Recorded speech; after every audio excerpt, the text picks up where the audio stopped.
दोस्तों, चूरू से एक सनसनीखेज लव जिहाद और मानव तस्करी का मामला सामने आया है। एक मोहम्मद इस्लाम नाम का एक लड़का होता है और वह एक लड़की को, एक 18 वर्षीय हिंदू लड़की को सोशल मीडिया के ऊपर जाल में फंसाता है, अपने प्रेम जाल में फंसाता है और उसे ओमान बुलाता है। यानी ओमान में वह आलीशान ज़िंदगी का झांसा देता है, यानी कि उसे आलीशान ज़िंदगी जीने का मौका मिलेगा। ऐसी उसे बड़ी बड़ी बातें बताता है, बड़े बड़े सपने दिखाता है और उसके बाद में वह उसे ओमान बुलाने के लिए उसका पासपोर्ट निकलवाता है और उसे दिल्ली तक की कैब तक बुक करवा देता है। और वह दिल्ली जाने के, यानी कि उड़ान उड़ने से 30 मिनट, महज 30 मिनट पहले पुलिस वहां पहुंच जाती है और लड़की को वहां से पकड़ लेती है और उसके बाद लड़की को घर लाया जाता है। तो लड़की कहती है कि मुझे तो ओमान जाना था, और लड़की है वह मस्कट वाली फ़्लाइट के अंदर बैठ नहीं वाली थी कि 30 मिनट पहले वहां पुलिस प्रशासन पहुंच जाता है और उसके बाद लड़की को वहां से बरामद करके पूरे तारानगर, यानी कि जो चूरू ज़िले का शहर है एक तारानगर, वहां पर उसे उसके घर ला दिया जाता है। तो दोस्तों, वह इस्लाम नाम का जो लड़का था वो लड़की का ब्रेन वॉश कर चुका था और लड़की को बड़े बड़े सपने दिखाता। तो दोस्तों, ये जो कहानी है बड़ी ही इंटरेस्टिंग रहने वाली है। चैनल पर अगर नए हो तो चैनल को सब्सक्राइब करें और वीडियो को लाइक करें। दोस्तों, ये जो कहानी है ये चूरू ज़िले के तारानगर की है और तारानगर के अंदर एक लड़की है जो हिंदू लड़की रहती है और 18 वर्ष से एक लड़की रहती है। वह सोशल मीडिया के ऊपर एक इस्लाम नाम के लड़के के साथ बातचीत शुरू हो जाती है उसकी। उसके बाद इस्लाम है, जो मोहम्मद इस्लाम नाम का जो लड़का है वह ओमान में रहता है और करीबन 10 साल से वह ओमान में ही रह रहा है। वह वहाँ पर मजदूरी करता है, लेकिन वह लड़कियों को एक सफल व्यापारी बताता है कि मैं ओमान के अंदर एक बहुत बड़ा व्यापारी हूँ और मेरे बहुत बड़े बिजनेस चल रहा है। ऐसी बड़ी बड़ी बातें करता है। कहते हैं कि वो अपने आप को शेख बताता है।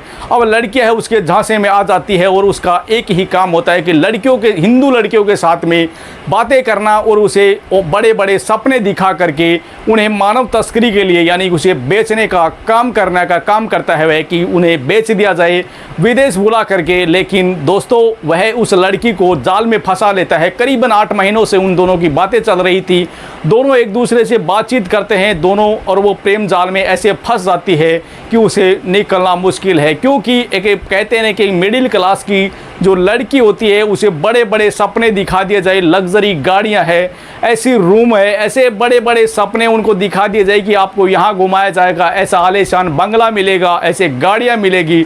तो दोस्तों, कहते हैं कि एक मिडिल क्लास जो लड़की होती है उसका सपना होता है कि वो भी कुछ करे और अपनी ज़िंदगी है वह आलीशान जिए। तो लड़की है वह उसकी बातों में आ जाती है।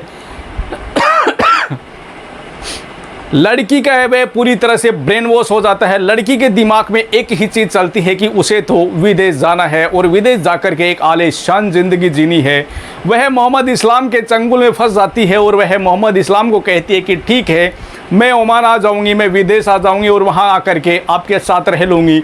वह मोहम्मद इस्लाम के जाल में इस तरह से फंस जाती है कि मोहम्मद इस्लाम उसे कहता है कि ठीक है, मैं आपका पासपोर्ट है वह निकलवा देता हूं।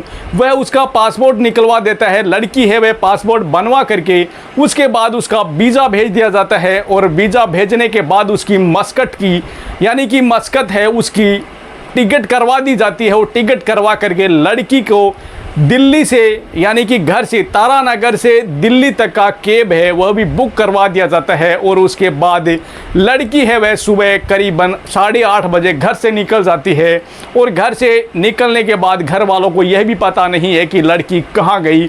लेकिन जैसे ही उसका भाई घर के अंदर आता है और उसे वहाँ पर अपनी बहन नहीं मिलती है घर पर, तो उसे कुछ शक होता है और वो शक होने के साथ साथ तुरंत ही वह पुलिस थाने जाता है और चूरू जाकर के पुलिस थाने के अंदर रिपोर्ट दर्ज कराता है। लेकिन कहते हैं कि दोस्तों, वहां पर पुलिस भी है, तुरंत ही कार्रवाई करती है और वहां से दिल्ली जो दूतावास होता है वहां पर संपर्क करती है और वहां संपर्क करने के बाद में ओमान दूतावास में भी उसका संपर्क किया जाता है और सभी अधिकारी हैं वह सतर्कता से काम करते हैं और तुरंत ही उसकी कार्रवाई होती है और उसके बाद जो चूरू पुलिस है सीधी दिल्ली पहुंच जाती है और दिल्ली पहुंचने के बाद में वहां पर दिल्ली की जो पुलिस थी, जो दूतावास की पुलिस है, वहां एयरपोर्ट पर मौजूद मिलती है और लड़की की छानबीन शुरू होती है। और जैसे ही छानबीन शुरू होती है तो करीबन 30 मिनट पहले, यानी कि मस्कट की फ़्लाइट उड़ने वाली थी और 30 मिनट, महज 30 मिनट पहले लड़की को फ्लाइट से बैठने से पहले लड़की को पकड़ लिया जाता है और उसे पकड़ करके कहा जाता है कि आप कहाँ जा रही हो। लड़की कहती है कि मुझे मस्कट जाना है।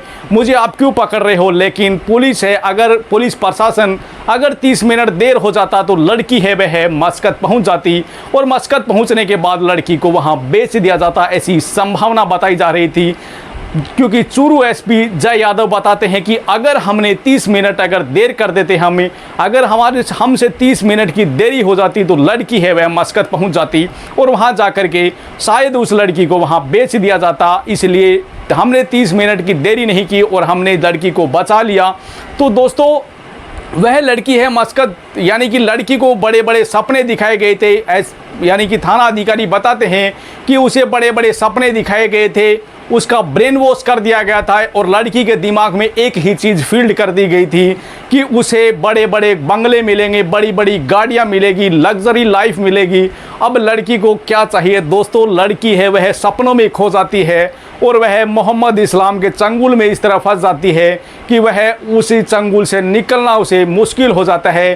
कहते हैं कि दोस्तों, मोहम्मद इस्लाम की भी शादी हो चुकी थी लेकिन उसका तलाक हो चुका था। लड़की जो औरत थी उसने छोड़ दिया था मोहम्मद इस्लाम को और उसके बाद वह 10 साल से ओमान में ही मजदूरी कर रहा है। लेकिन वह लड़कियों को जैसे ही जाल में फंसाता तो वह उसे कारोबारी बताता था कि वह कहता था कि मैं बड़ा व्यापारी हूँ, यहाँ पर मुझे शेख हूँ, मैं ऐसी बातें करता है, उनके साथ बड़े बड़े सपने दिखाता है और लड़कियाँ हैं और उसका टारगेट एक ही था कि वह हिंदू लड़कियों को अपने जाल में फंसाता था और उन लड़कियों को बड़े बड़े सपने दिखा करके उन लड़कियों को ओमान, मस्कट ऐसे विदेशों में बुलाने की बात कहता था और विदेशों में एक लग्जरी लाइफ जीने का सपने दिखाता था। तो कहते हैं कि दोस्तों, हर एक लड़की का सपना होता है कि वो लग्जरी लाइफ जिए और वही काम उस लड़की ने भी किया कि उसे पता नहीं था कि मोहम्मद इस्लाम उसके साथ क्या करने वाला था। लेकिन दोस्तों, खैर पुलिस ने जैसे ही कार्रवाई की, बहुत ही सराहनीय काम किया कि पुलिस ने तुरंत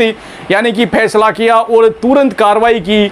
इसलिए पुलिस भी एक कहते हैं ना कि धन्यवाद की पात्र है कि उन लोगों ने देरी नहीं की। अगर वो 30 मिनट देर हो जाते तो शायद लड़की है वह मस्कट पहुंच जाती और उसके बाद उसके साथ क्या होता ये किसी को पता नहीं था। तो दोस्तों, जो पुलिस ने, जो चूरू पुलिस ने जो काम किया वो बड़ा ही सराहनीय काम किया।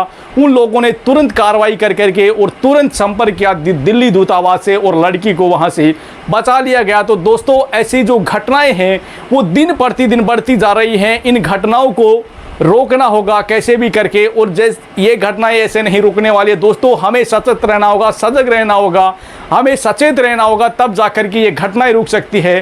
तो दोस्तों, ये वीडियो आपको कैसी लगी? दोस्तों, ये वीडियो आपको कैसी लगी? अगर वीडियो अच्छी लगी हो तो वीडियो को लाइक करें और चैनल को सब्सक्राइब करें। दोस्तों, ये जो कहानी सुनाने का मकसद है ये किसी के दिल को ठेस पहुंचाना या किसी को परेशान करना नहीं है, जबकि समाज में जागरूकता लानी है ताकि हमारा समाज जागरूक हो और हमारे सामने जो घटनाएं घटित हो रही हैं इनमें कहीं हद तक रुकावट आ सके।